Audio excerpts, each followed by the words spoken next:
Let me kick this off. So welcome to this week's Women and Drones Fireside Chat. I'm hosting for Louise Jupp, and this is our friendly weekly event to meet other women and men. We have really cool guys who join our weekly chats as well, and this is really to meet, network, support, share. And I think I guess that's what we were chatting about earlier on, and there are more forums like that starting, but we've grown this, and we're loving this supportive chat that we have every week.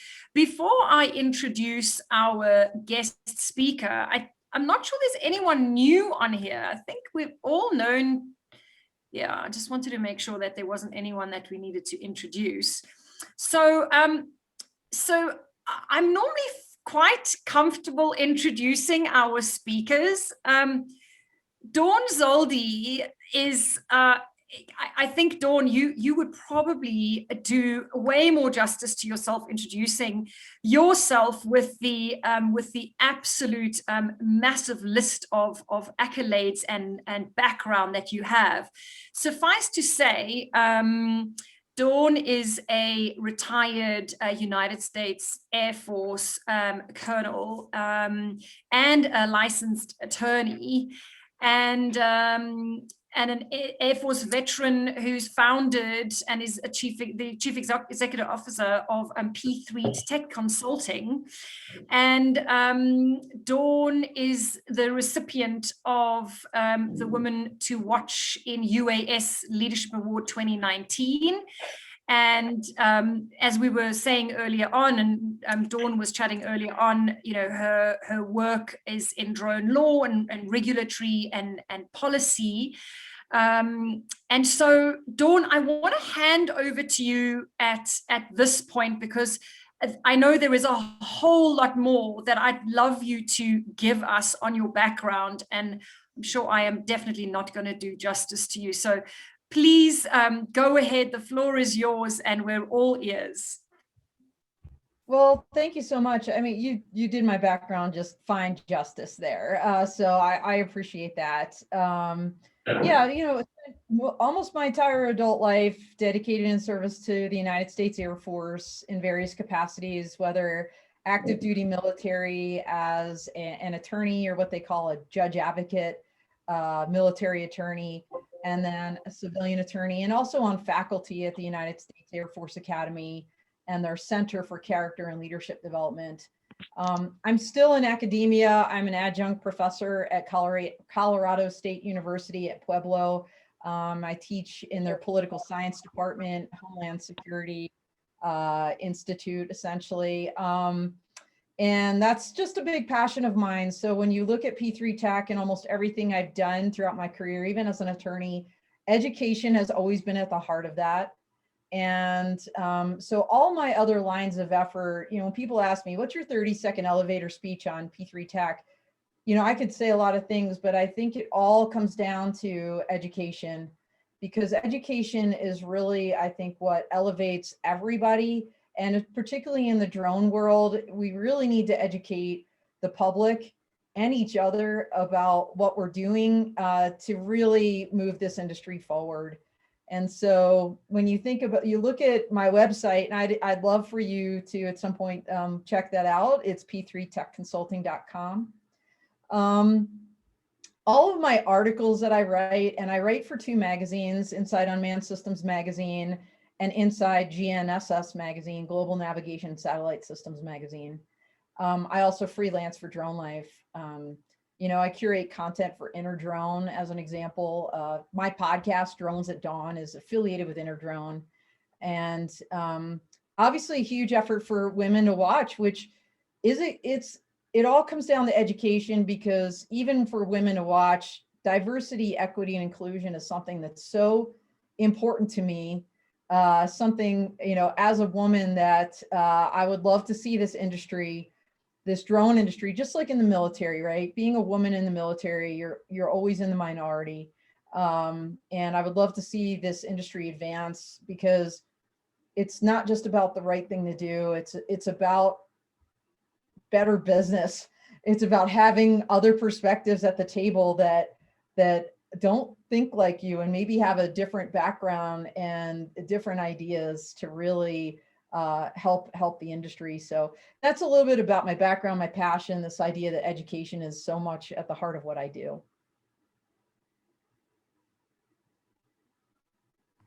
Dawn, that's amazing. Thank you so much. And I think specifically in an African context, everything that we do is about education and upskilling and reskilling. And it's so important because there are, so many people who want to access the industry that just don't have the base. And so reskilling from a fourth industrial revolution perspective, and upskilling, and that's a major challenge for us in South Africa anyway. So I think all of us are passionate about training and development, but educating in this new world that we know is just so key. And so people like you are very important. So thank you for what you do. You are going to share with us today about the Women in Drones Awards coming up, and you wanted to share the ins and outs and maybe just from your perspective of what you know from previous years and then obviously this year. Please share with us so that we can understand more about it. Yeah, absolutely. Thank you. So first of all, you mentioned, Kim, that, I was award recipient in 2019 for the leadership category, the individual leadership category. And it really was life-changing for me. I know that sounds maybe a little bit corny, but, I had been doing things in the drone world, drone law and policy, in the military as a civilian. And at the time I was a federal civilian attorney. But it really inspired me to create my company, P3 Tech. And so, in fact, Sharon Rossmark and Women in Drones, Sharon was really like one of my first clients in my company because we met at Interdrone. That's where the awards are announced. We started talking. And when I decided to create my company, I reached out to her and she's just like, well, what do you think about helping me with the Women to Watch award? Maybe, give your perspective and help make it better. So what most people don't realize is even that very first year, last year, COVID hit and it really changed everything for everybody. But I had kind of done a strategic plan for Sharon behind the scenes to update that program even last year. And then when I transitioned from federal service to full-time in my business, I was able to really now be the face of the award, which I couldn't do as still an Air Force employee because all the different ethics rules and representing other companies and whatnot, and certainly couldn't fundraise. So when she said this year, like, hey, why don't you take it on fully and be the ambassador? I was like, absolutely. So I can pay that forward. So what we have this year are 4 individual award categories. And I want you guys to take note. And what I'm going to do, actually, I'm not good at multitasking, but I'm going to drop 3 links in the chat that I encourage all of you to please go to at some point and learn a little bit more about these awards. So before I even get to the categories, let me say this to everybody on here. If you have not nominated somebody else or a team or yourself, I'm going to ask you why. Okay, so let's step back for a second and talk about women. And generally speaking, I think this, and there's research on this, so I'm not making this up, right? I've done some studying on this. Women generally tend not to promote themselves and not to actually put themselves forward for recognition like this. I'm challenging everyone here to do that. If you haven't nominated yourself, if you have a colleague or a friend that is doing amazing things in eVTOL, advanced air mobility, drones, any of it, okay, go to the website and take 5 minutes and nominate somebody. If you know somebody, a team, co-ed, men and women working together that are doing something amazing, nominate that team. These nominations close out next Friday. And I would love to see, frankly, more nominations than what we have today. And it's been open since March 8th, which was International Women's Day. And I'm really reflecting, like, why is it that we're not seeing the response that I expected? Because, you know, I know personally, I've been out there on social media. Kim, I think this is my at least third or fourth podcast or webinar on this topic. I post almost weekly about these awards, and yet we're not seeing them pouring in. And I'm thinking, why is that?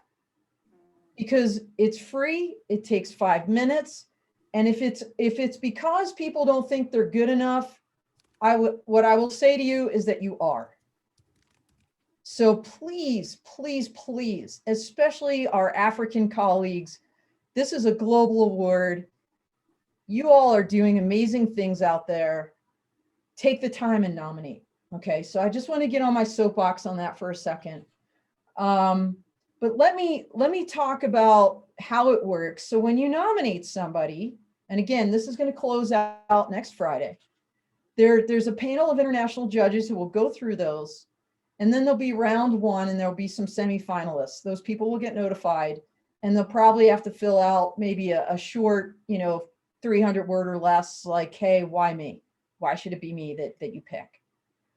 And then final judging, and then the winners are announced at Interdrone, which will occur in the United States in Dallas, Texas, August 10th through 12th. And this year we're going bigger than ever. It's our 5th anniversary. So not only are we doing our normal luncheon that's part of Interdrone, but I just got off the phone this morning with Interdrone. We're going to have a panel of all the award winners. Those ladies are going to be out front and center in front of everybody, not just at a luncheon in a back room for people who choose to go, but out front and center talking about the amazing things they're doing. And it will be, I guarantee you, the start of something great for their career.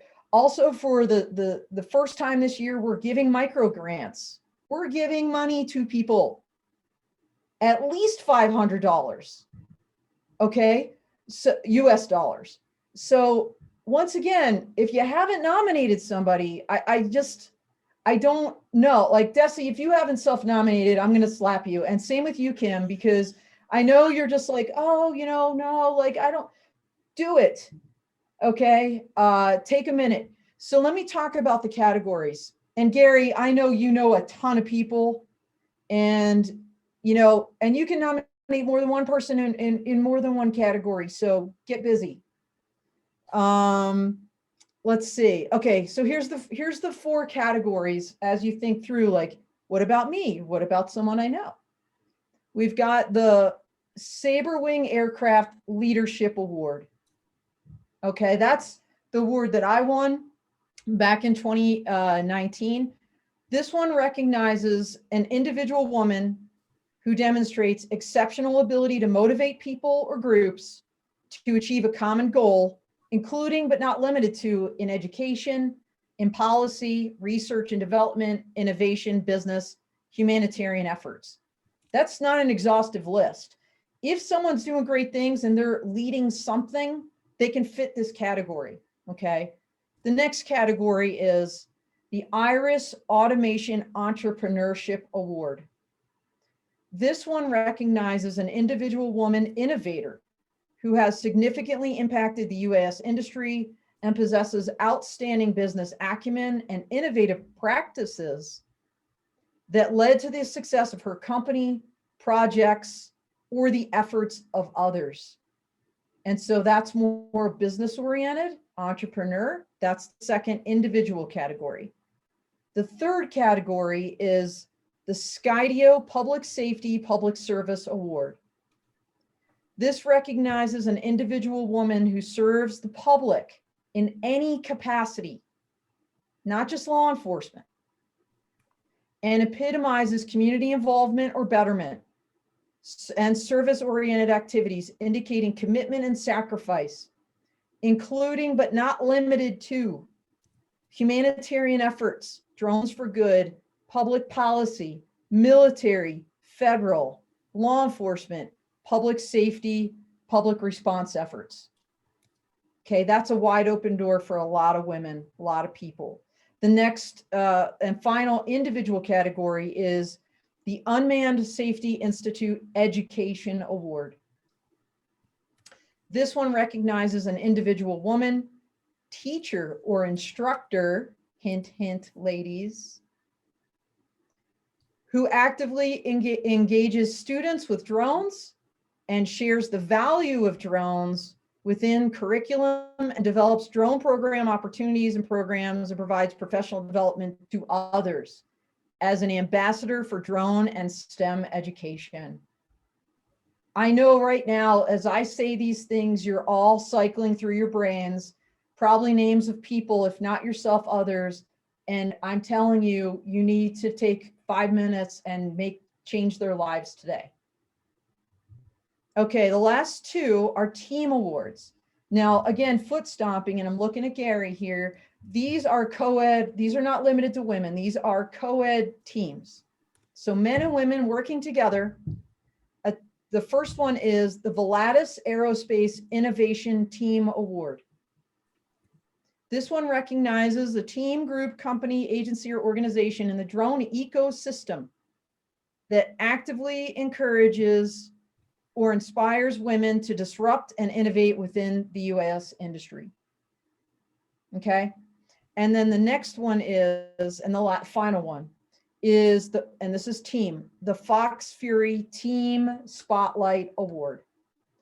This recognizes a global co-ed team, group, agency, company, organization in the drone ecosystem whose overall work contributes to the positive public perception of drones for good, while fostering a culture of female empowerment and inclusiveness where women are engaged in key roles on that team and or in leadership positions.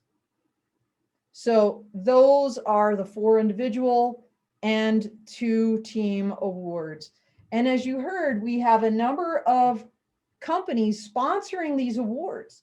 And because we were able to get them to do that, we can now give out micro grants this year for the first time, that was something that was important to me, because as much as I appreciated the plaque that they gave me in 2019, I started a business. It would have been great to have, $500 or more to even just pay to incorporate my company.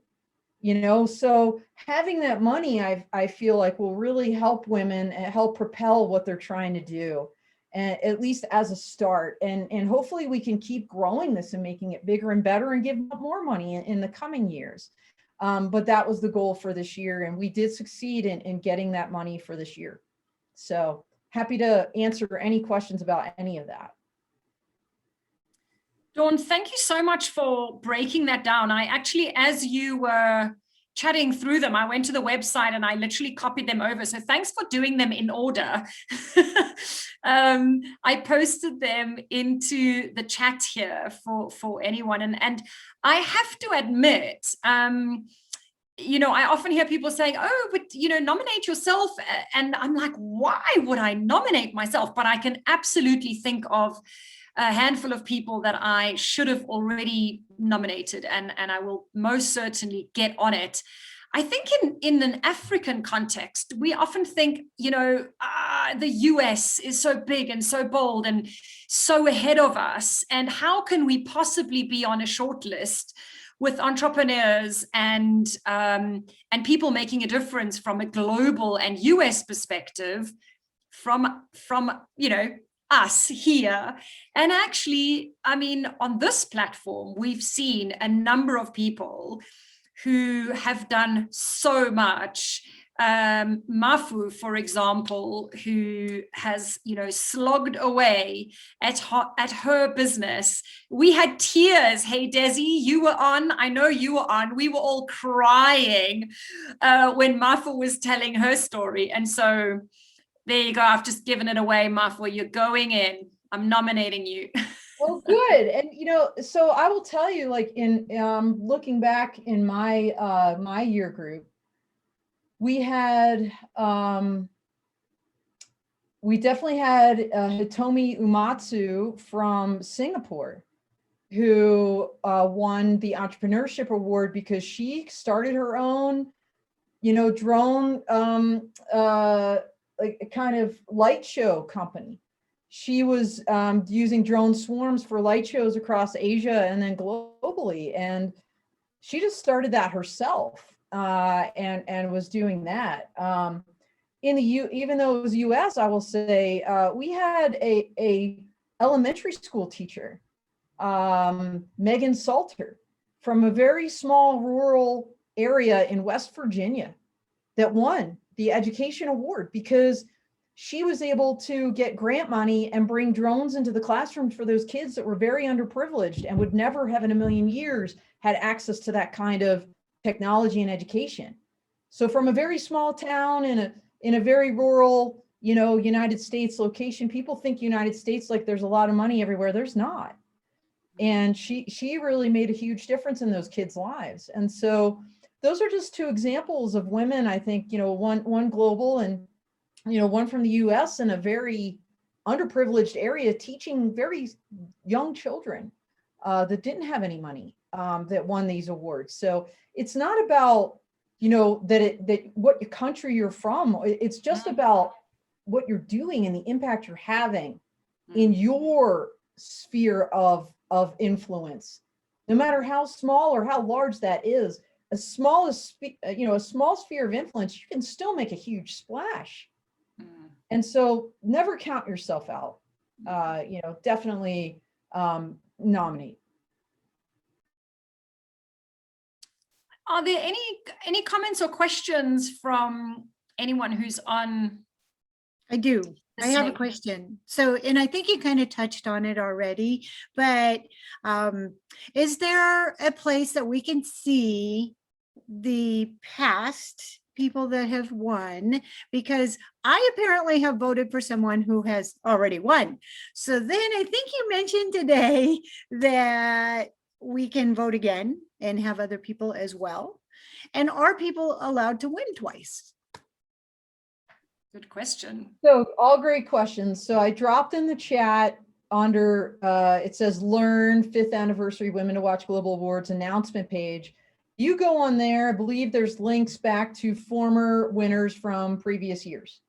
So you can go back and look. Sharon Rossmark, the CEO of Women in Drones, has put together some amazing videos that are linked out on that Women in Drones website. You can watch those videos and get a pretty good idea of, okay, this is the kinds of things people were doing.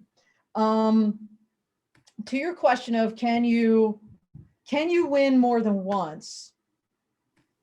I think in maybe a different category, perhaps. I don't know that we addressed that in the rules on the page, but we really obviously want to give this an opportunity to as many people as possible.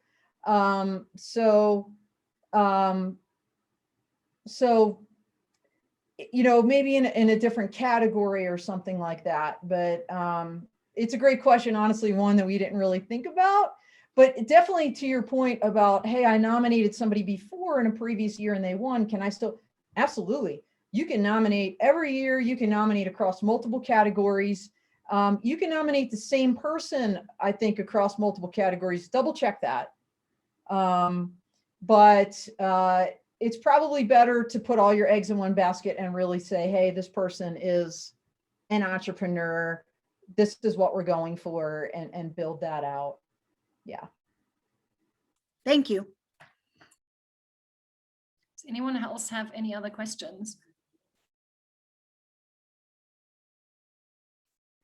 I now that I know more about it, and I have to say, I definitely have not spent enough time going through the categories and looking at it. So this was a really good idea to have you on, Dawn.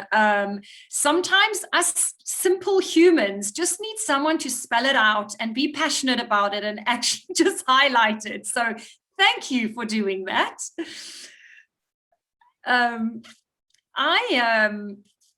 I will say, yeah, I will certainly share this as well on my social media and highlight it. I had a question for you though, which is completely unrelated. So our partner in our business is ex-Air Force. He was in the Air Force for 25 years. He and I work together so well, but I know his frustration sometimes, having come from this very structured environment in the military to now being an entrepreneur and working in an industry that is just so cutting edge and so new and so evolving and so confusing in a lot of ways. And we talk about it a lot, actually. What would your comment be on that, having made that change into such a crazy whirlwind world as well? Yeah, it's funny. I was talking to somebody the other day about this, really just transitioning from the military to civilian service before I even really kicked off my company full time, because I really just kicked it off full time this year. It was an easier transition than I thought, because I was still doing legal work and I was still part of the Air Force family, and I was very used to that culture and structure. So it wasn't a big change. I just didn't have to wear a uniform every day, and I can put my hair down and grow it out. In the military, by the way, I said that because you have to put your hair up with your uniform. Yeah. When I transitioned over to faculty, once again, that was still an easy one, because it was still a comfort zone. It was still with the Air Force Academy, where I'd worked for a while, still part of the Air Force. Academia is a little different though. But it was still fine. When I transitioned full-time to my company, I'm still doing this in COVID like everybody else, right? So my biggest challenge wasn't really that cultural shift from the military to being an entrepreneur. It was more this idea that now I'm not leading a whole group of people, which I've done historically in the military, and I'm really by myself. And that, I think, for me, being, and I don't know if you all know the Myers-Briggs personality test.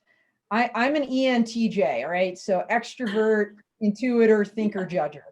And being an extrovert and working out of my basement for more than a year, and especially now at least last year when I was working out of it part-time, because, I still had my day job where, even though I wasn't in person, I'd be having the meetings and talking to my colleagues and commiserating with them, even if just by VTC.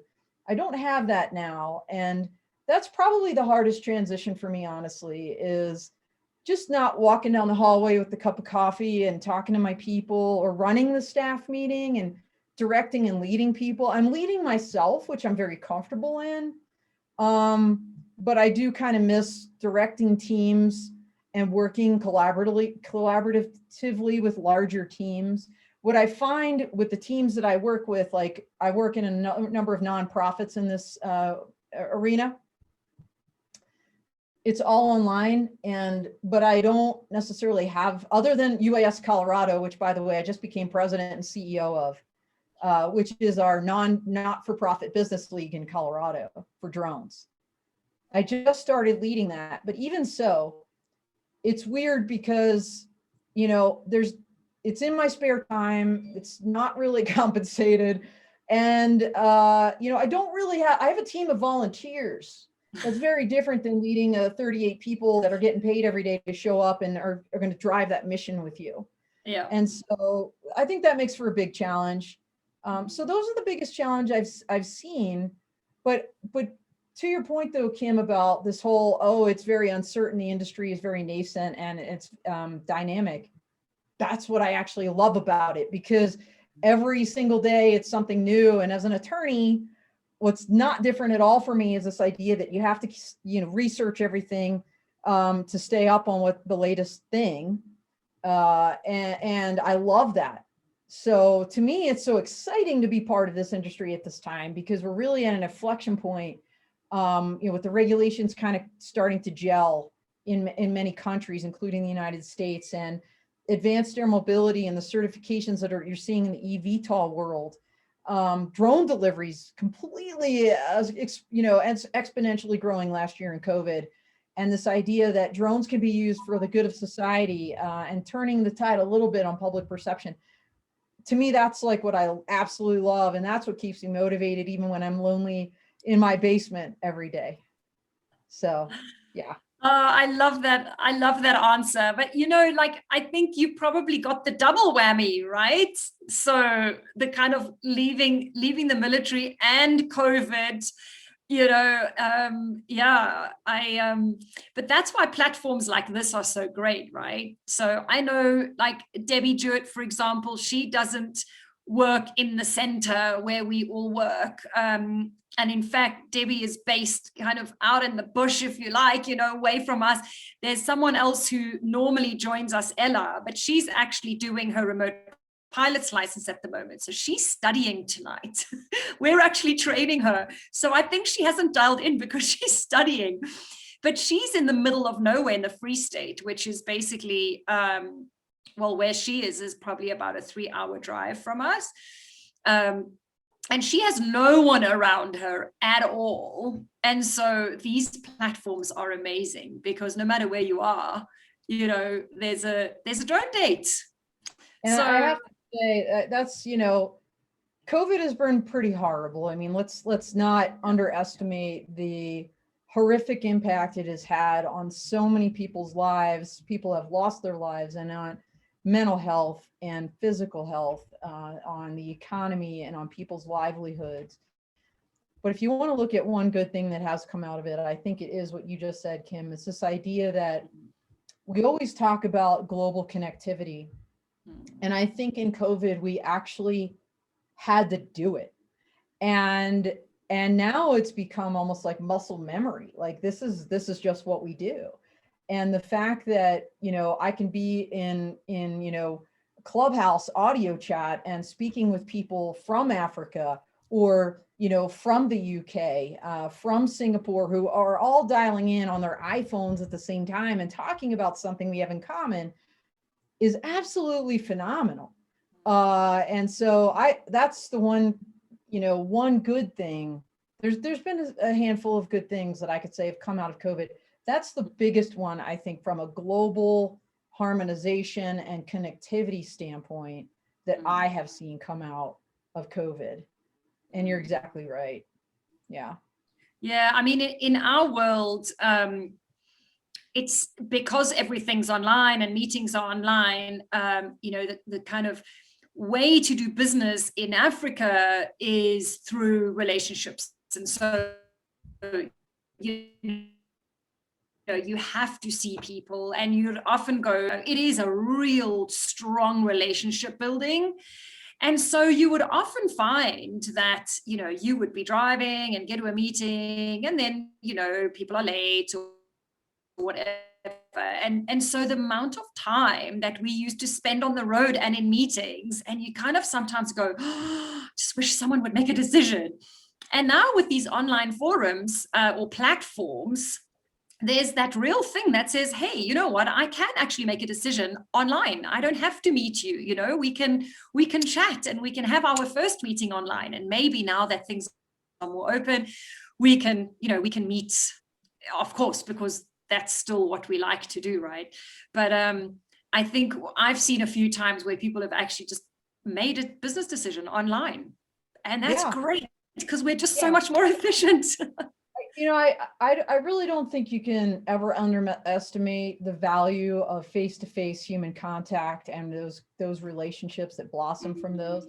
It's just qualitatively different than being online. But I also agree that the time savings, the amount of work you can get done, again, it's a double-edged sword, right? I can get up here, stroll down to my basement in my pajamas at 3:30 in the morning and start working, and Desi knows I've done it. And probably too often, because honestly, there's a point where it's like, that's not really healthy either. So, I mean, there just has to be this balance. And I'm very hopeful that in the coming months, we're going to come out of this. Vaccinations will be much more widely distributed and taken on. And that at some point we're going to get back to normal. But I don't know that it will ever be the same, because I think there's a lot of people that see the value in, I don't have to waste my time commuting. I can do this from here. I can connect with Africa from my basement. Why would I get on a plane and spend 2 weeks when we can do this right now?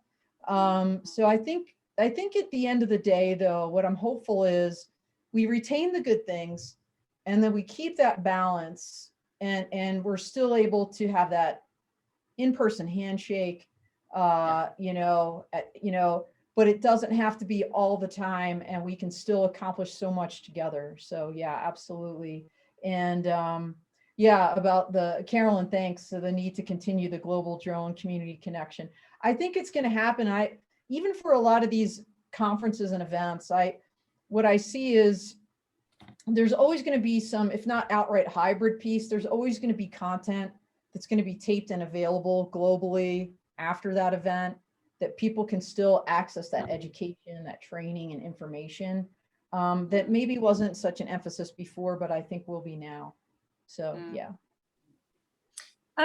Will you tell us about your podcast? When we were chatting just before we actually kicked off the Fireside Chat officially, I think Desi brought it up, and it would be really cool to share that on here about what you're doing with your podcast.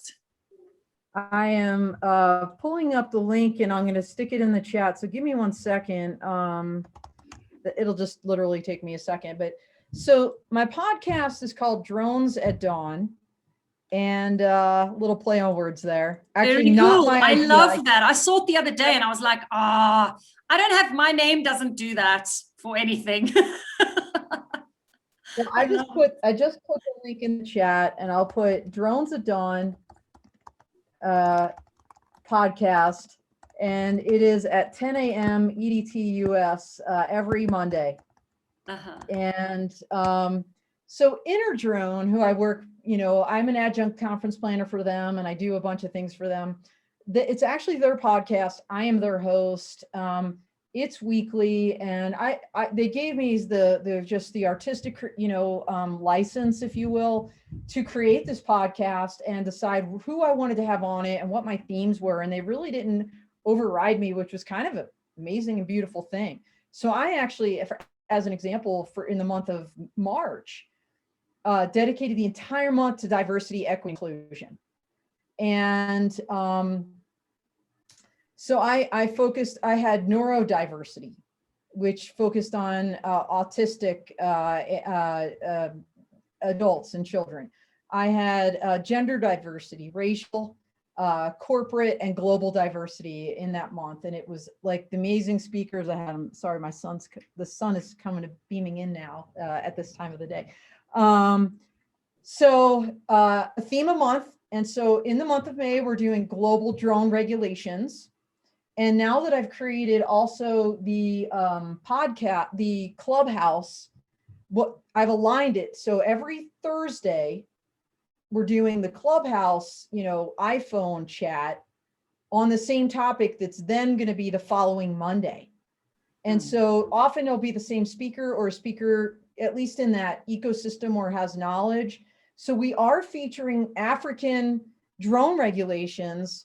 Kim is going to be on this. It's going to be Monday, May 17th. That's right, Kim, right? Yep. And then the Thursday before that, which is May 13th, we're going to have Sonic Keck be on the Clubhouse.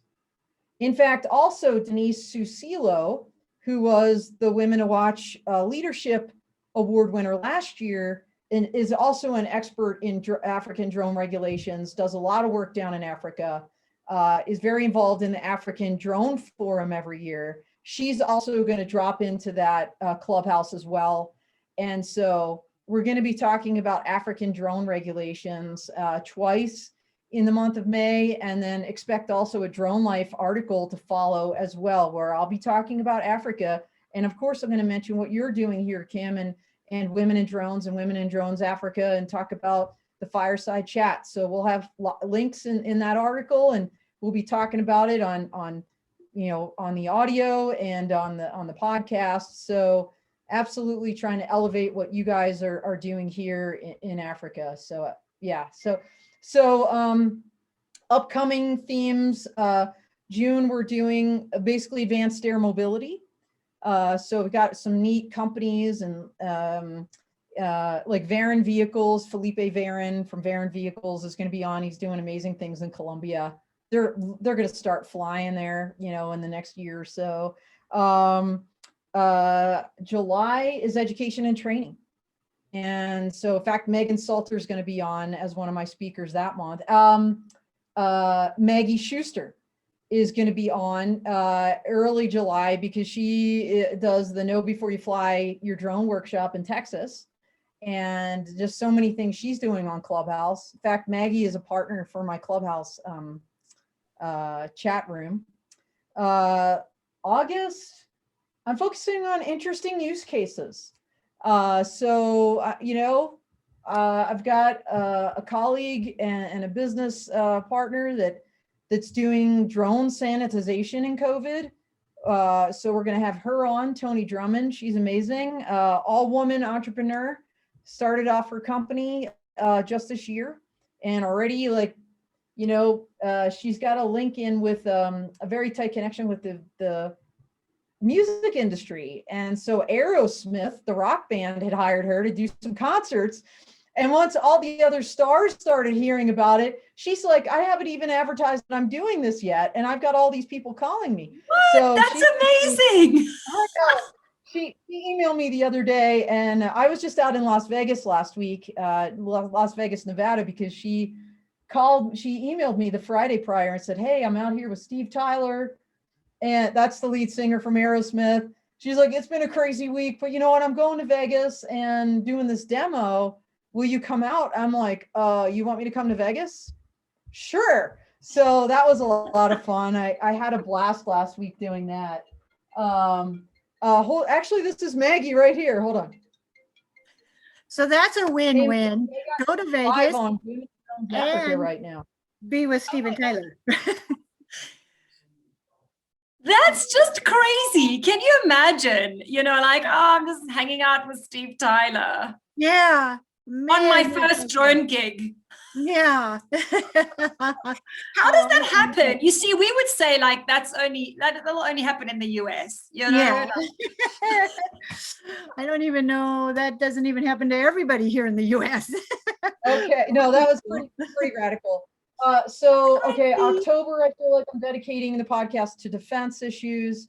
November is like kind of research and development, scientific things with drones.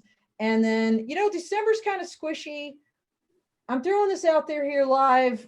I had an idea what I was going to do, but I might do like Love Your Lawyer Month, because being a lawyer, there's so many lawyers in this space, and there's so many interesting legal issues. I might highlight some of the amazing lawyers that are doing great things, helping to propel the industry forward in December. So I threw that out here. I'm not committed fully, but that's what I'm thinking right now. But I pretty much have the whole thing booked for almost the whole year. So just exciting. It's a ton of fun. By the way, like, again, up to you ladies, and I'm not, you know, I do have a Patreon page. So what Patreon is, it's like a subscription where I put up my podcast with bonus footage with all my guests, where they really talk about kind of life wisdom. And all of these people are successful in their own right. So it's really interesting for me to have interviewed these people and to hear common themes coming out. I might write something about that later. And I also have a blog up behind that Patreon page as well. So it's a small community. I hope it grows, because honestly, I put a ton of time and effort into my blog. It's not open to the public. And so would love to, if you spread the word, you know, have some people join my Patreon community. So yeah. That's brilliant. And I can just see the passion oozing out of you. I think a lot of us have got so much passion for our industry, but, you know, I kind of often think that like my day job, where, you know, I need to rock up on a site and do a safety assessment, and like I have a horror story of what happened yesterday. And you know, and then now I'm rushing back for, you know, the kind of the volunteer stuff, and that's the stuff that's really cool. And then you like oftentimes get caught up in all the stuff you're doing. You're like, I think I've said this before here on the Fireside Chat, you know, 2 days will go past, you'll be like, I've got to do something that follows the money. What have I done today that's gonna bring in more money? And then another person calls and you have an hour chat, and then they thank you and you feel so warm and fuzzy, and you're like, right, I really need to call this client now. Yeah, I think that's the hardest thing, Kim, and is that balance of your time. And absolutely, you know, the free stuff is great. There is a point where you have to maybe scale some of that back, even as passionate as you are, to, you know, what's a return on investment.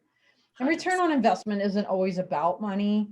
You know, sometimes it could be, well, what can this effort do to help some of the goals I have, either, you know, and some of those goals could be, you know, elevating other women, as an example. I mean, that's why I'm so involved in Women in Drones, because that is a passion of mine. You know, so I think that's having that balance that's always a challenge, no matter who you are, what you're doing. And then you add on to that, like you said, not just the clients and the free stuff with the nonprofits, it's life, it's your family. And, you know, I don't know if any of you have ever taken the time, and I've sat in a couple of these like seminars and whatnot, where they force you like, okay, write that list of what's important in your life. And then you write it out and like rank it. And then like, okay, and now write that list of what you're spending your time on. And I always find that it's very inversely proportional, you know, where you say family is so important to me. And then you look at where are you spending your time? It's not with your family. And that's really hard. Like, I think you need to, you know, that's the hardest thing, is to balance it all in a way that also you're just not everything to everybody all the time. Like, you also, I think, especially as women, I think we tend to forget about ourselves, like not only nominating ourselves for awards, but just taking care of ourselves and being unapologetic about, you know, I'm going to take this hour and I'm just doing this thing for me, whatever it is. Or, you know, I was just talking to somebody earlier, about some work they wanted me to do. And I said, well, you know, I got to get it done by Tuesday night because I'm hopping on a plane Wednesday and I'm going to New Mexico. And they said, well, why are you going to New Mexico? And I said, you know, I'm visiting my friend. And the person was like, oh, I guess you got to do that, everyone. I'm like, yeah, you know what? I deserve it. She deserves it. I haven't seen her in almost 2 years. And yes, I'm carving out the time to go visit my friend. And I feel blessed that I can, because I am vaccinated, and it's a quick flight and I had the money to do it. So I'm like, I just had to make the time. Yeah. And you know, and that's the other thing, you know, I know we're wrapping up here. If you want any words of wisdom, it's just that. It's, you know, just take the time to be with the people that you love. And yes, your business is important, and doing great things in the world and for the community is terrific.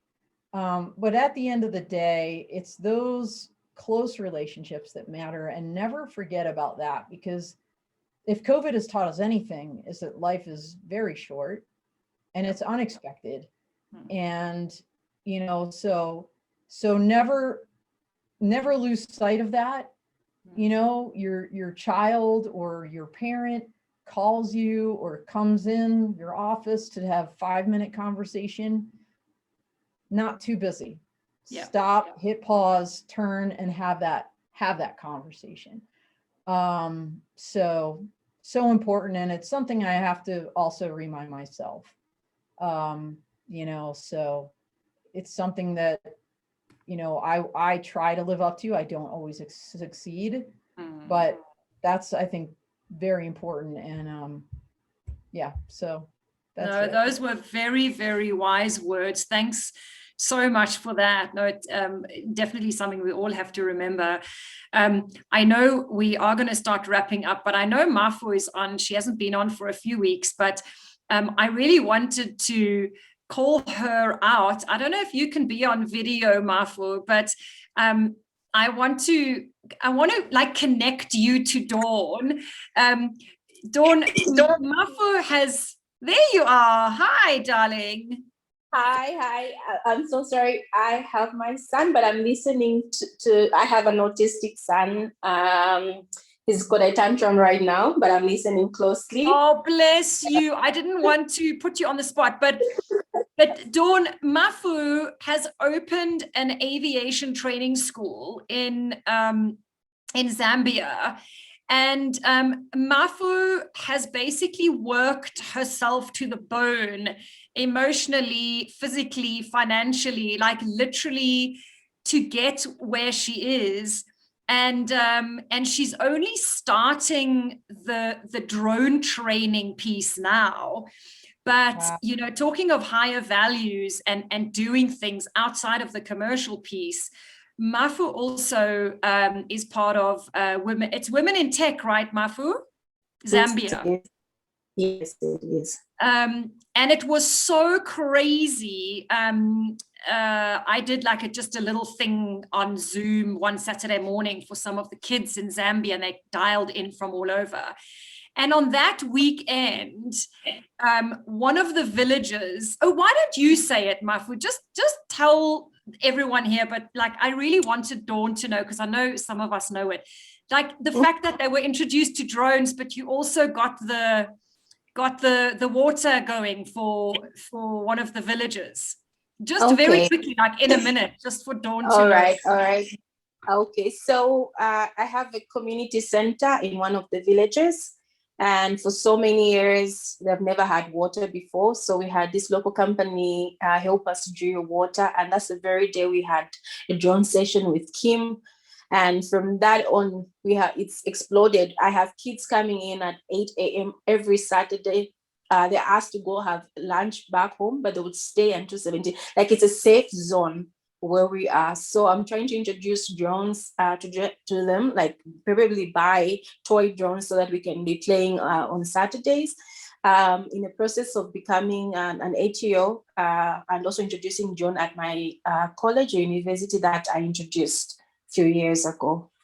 Yeah. Wow, that is amazing. And as you said, juggling your family at the same time, this is a story, Kim, right? Yep. Yes, you need to nominate Mafu, and we're gonna do it. I just wanted to call her out, and I know she's sitting with her son who needs her attention, but it like kind of just gels everything we were talking about today. So it does. It's actually a perfect way to wrap up, because I'm actually dialing onto a different podcast now with another person. But thank you so much for having me. It's such an honor to be here, and I know this was recorded, and hopefully people will watch this later and learn more about this, not only the awards program, but folks like Mafu and everybody on here, and the amazing things you all are doing. So thank you so much.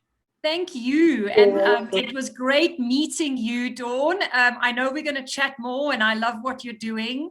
And I apologize about the sound in my video today. I'm sitting somewhere, so it's poor. I apologize for that. But thank you, everybody, for joining. Thank you, Dawn. And we will see you again next week for our Sounds drone good. dates. Yeah. And For Kim. Yeah. Absolutely. All right, you guys. Bye. Take care. Thank you. Bye, everybody.